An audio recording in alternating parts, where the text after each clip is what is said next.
11મો અધ્યાય બહુ જ ભાવથી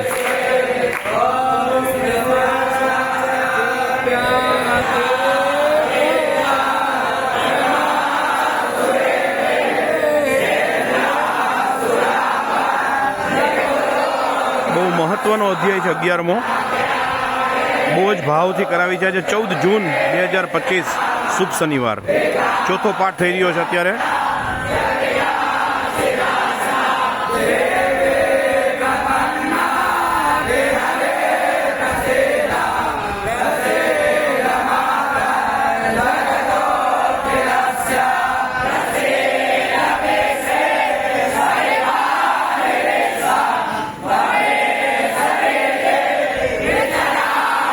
ભાઈઓ, દુર્ગા સપ્તશતીના દરેક શ્લોક એ માનું રૂવાડું છે. આજે એક છોકરો નૈમિષારણ્યથી આવ્યા છે, એક ટીમ.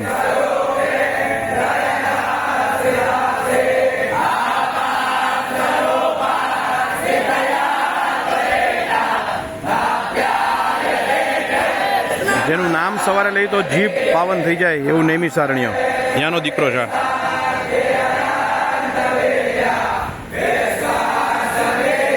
અગિયારમો અધ્યાય દુર્ગા સપ્તશતી. આવા 1.25 લાખ પાઠ માતાએ કરાવશે આપણી પાસે.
બાર ભૂદેવ બેઠા છે.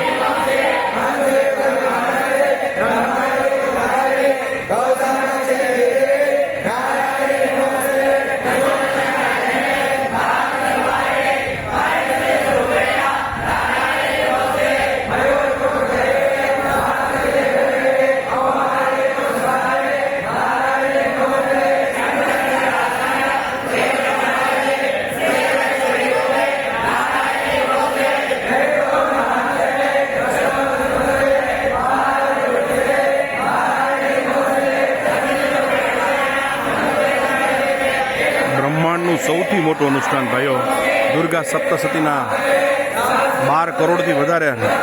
મારી અપેક્ષા અને ખમલેમાની કરુણા જુદી છે. હજી વધારે થશે. 12 કરોડ જાપ તો થશે. આપણું લક્ષ્યાંક માતાજી 1,12,860 ચંડીપાઠ આપેલું છે. 1,12,860.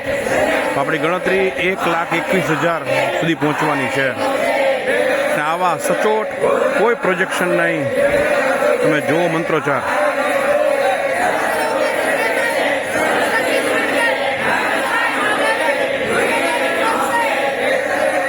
દરેક શ્લોકને પૂરેપૂરું મહત્વ આપીને તમે આ વિડીયો જે લોકો લક્ષચંડી બીજાએ કરેલી હોય એને દેખાડજો. કોઈ અભિમાન નહીં, આપણે એટલી પાત્રતા નથી, પણ સૌથી સચોટ, સૌથી સચ્ચાઈ ભરેલું, કોઈ પ્રોજેક્શન નહીં, કોઈ વિન્ડો ડ્રેસિંગ નહીં, બધાની સામે જ, પ્રત્યક્ષ માની સામે.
કરોડ જાપ કાનમાં જાય, 12 કરોડ જાપ ભાઈઓ.